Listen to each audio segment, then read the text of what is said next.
Hello everyone. So welcome back to my YouTube channel Study with Chaudhary Darshit.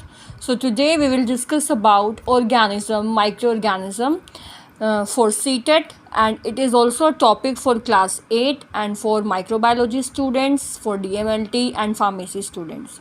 So first we will discuss about organisms. Microorganisms में हम organism के बारे में discuss करेंगे कि यानी जो जितने भी लिविंग बींग्स होते हैं, जो भी हमारे जीवित वस्तुएं होती हैं, जो एक्सक्रीशन करती हैं, रेस्पिरेशन करती हैं, अपना खाना बनाती हैं, सांस लेती हैं, अपना वेस्ट मटेरियल जो उसको बाहर निकालते हैं, तो वो सारे क्या होते हैं हमारे लिविंग बींग्स। और लिविंग बींग्स जो हैं हमारे वो 3 टाइप के होते हैं, प्लांट्स, एनिमल्स और माइक्रो ऑर्गेनिजम्स। तो लिविंग बींग्स जो हैं 3 टाइप के होते हैं, जिसमें से हमें क्या पढ़ना है, माइक्रो ऑर्गेनिज्म के बारे में पढ़ना है। तो micro organism, micro means small या फिर इतने टाइनी या इतने छोटे कि जिन्हें हम जो है अपनी नेकेड आई से नहीं देख सकते हैं, उनको हम माइक्रो ऑर्गेनिज्म और माइक्रोब्स कहते हैं। ठीक है, और इसको जो है हम कैसे देख सकते हैं, एक इंस्ट्रूमेंट की मदद से देख सकते हैं माइक्रोब्स को, और उसको क्या बोलते हैं, माइक्रोस्कोप। ठीक है, उसके बाद हम पढ़ेंगे type of micro organism. Micro organism के 5 टाइप होते हैं, बैक्टीरिया, फंजाई, फंगस जिसको बोलते हैं, एल्गी, प्रोटोजोआ और वायरसेस। तो वायरसेस जो है यहाँ पर हमने उनको स्पेशल कैटेगरी में रखा है। स्पेशल कैटेगरी में क्यों रखा है, जो वायरस जो है वो डुअल नेचर शो करते हैं, लिविंग का भी नेचर शो करते हैं और नॉन लिविंग का भी नेचर शो करते हैं। लिविंग नॉन लिविंग कैसे जो है नेचर शो करते हैं, जब वायरस जो हैं वो किसी नॉन लिविंग थिंग पे हैं, या फिर जो है वो मैं यूँ कह दूँ कि इस पेन पे है अगर वायरस है, तो वो कैसा नेचर शो करेगा, वो नॉन लिविंग नेचर शो करेगा। लेकिन जैसे ही उसे जो है एक होस्ट बॉडी मिल जाएगी जहाँ से वो रिप्रोड्यूस कर सके अपने आप को, अपना न्यूट्रिशन ले सके, तो वो लिविंग हो जाता है। तो इसलिए हमने जो है वायरस को यहाँ पर स्पेशल कैटेगरी में रखा है, क्योंकि ये नॉन लिविंग और लिविंग दोनों की तरह काम करता है। जैसे कि जो अगर ये होस्ट बॉडी में एंटर कर गया तो ये लिविंग हो जाता है, और जब किसी नॉन लिविंग थिंग पे है तो ये नॉन लिविंग शो करता है। ठीक है, उसके बाद जो बैक्टीरिया है, और वो कैसे होते हैं, वो यूनिसेल्युलर माइक्रोब्स होते हैं। यूनी मीन्स सिंगल, वन, जिनकी सिंगल सेल होती है। तो बैक्टीरिया जो है हमारे यूनिसेल्युलर माइक्रोब्स होते हैं, और इनकी जनरली 3 शेप्स होती हैं। एक तो स्पेयर शेप हो गया, दूसरा कोकाई, और तीसरा जो है जो स्पेयर शेप हो गया यानी कि स्पेयर गोल, उसको क्या बोलते हैं, कोकस शेप बोलते हैं, कोकाई बोलते हैं। जो रोड जैसे हो गए, रोड शेप, उनको क्या बोलते हैं, बेसिलाई बोलते हैं। और जो स्पाइरल शेप हो गया, जो स्प्रिंग की तरह हो गया, उसको बोलते हैं स्पाइरोचीट्स। ठीक है, उसके बाद फंगस जो है मल्टी सेलुलर होते हैं, सिर्फ ईस्ट जो है वो ही यूनिसेल्युलर होता है।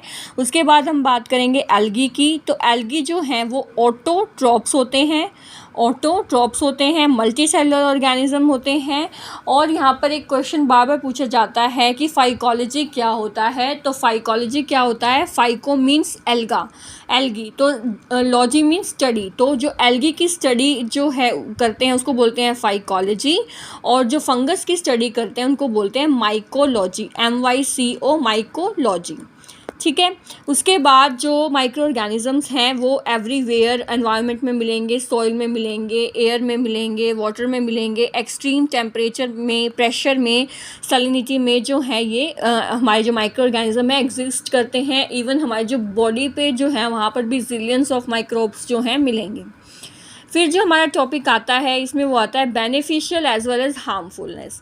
तो जो माइक्रो ऑर्गेनिज्म है जो बेनिफिशियल होते हैं हम उनको गुड और फ्रेंडली कहते हैं, और जो हार्मफुल होते हैं उसको हम बोलते हैं FOE।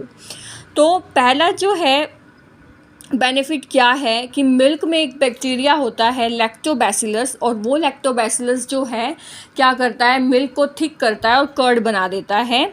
और इस मिल्क में क्या होता है, एक एसिड होता है लैक्टिक एसिड, जिसकी वजह से जो दूध है वो खट्टा हो जाता है। ठीक है। इस खट्टेपन से बचाने के लिए हम क्या करते हैं, मिल्क को बॉईल करते हैं, और बॉईल जब हम मिल्क को कर देते हैं तो ये क्या करता है, ग्रोथ जो है लैक्टोबैसिलस की उसको प्रिवेंट कर देता है, और दूध जो है हमारा वो खट्टा नहीं होता है। फिर इस बॉइलिंग को जो है, ये बॉइलिंग भी ये नहीं कि एक सर्टेन टेम्परेचर पे होती है, 15 डिग्री सेल्सियस टेम्परेचर पे होती है बॉइलिंग। फिर हम कूल कर देते हैं मिल्क को, और इस जो प्रोसेस है इसको क्या बोलते हैं, पास्चराइजेशन। और ये जो है एक साइंटिस्ट ने दी थी, लुइस पास्चर, और इन्हीं को बोला जाता है फादर ऑफ मॉडर्न माइक्रोबायोलॉजी। तो अगर फादर ऑफ माइक्रोबायोलॉजी आए, सिर्फ माइक्रोबायोलॉजी, तो हम क्या कहेंगे, एंटन वॉन ल्यूवेनहुक। लेकिन अगर जो हम बात कर रहे हैं मॉडर्न माइक्रोबायोलॉजी की, तो हम क्या बोलेंगे, फादर ऑफ मॉडर्न माइक्रोबायोलॉजी कौन है, लुइस पास्चर। ठीक है। सेकंड जो बेनिफिट है जो माइक्रो ऑर्गेनिज्म का, वो क्या है कि ये सॉइल में जो है एक डिकम्पोज़र की तरह हेल्प करते हैं। ये क्या करते हैं, जो भी डेड प्लांट्स होते हैं, एनिमल्स होते हैं, इनकी हेल्प से क्या करते हैं, ये ह्यूमस बनाते हैं, और ये जो ह्यूमस है ये सॉइल की फर्टिलिटी को जो है इम्प्रूव करती है। तो सॉइल की फर्टिलिटी को इम्प्रूव करने में जो माइक्रो ऑर्गेनिज्म है वो एक रोल प्ले करते हैं। तीसरा जो है वो क्या करते हैं, नाइट्रोजन फिक्सेशन का काम करते हैं। तो हमारे एनवायरनमेंट में जो नाइट्रोजन है वो 78% होती है, और इस नाइट्रोजन को यूजेबल फॉर्म में जो है चेंज किया जाता है, किसके थ्रू, नाइट्रोजन फिक्सेशन बैक्टीरिया के थ्रू। और ये जो नाइट्रोजन फिक्सेशन बैक्टीरिया है ये कौन कौन से होते हैं, साइनोबैक्टीरिया और राइजोबियम।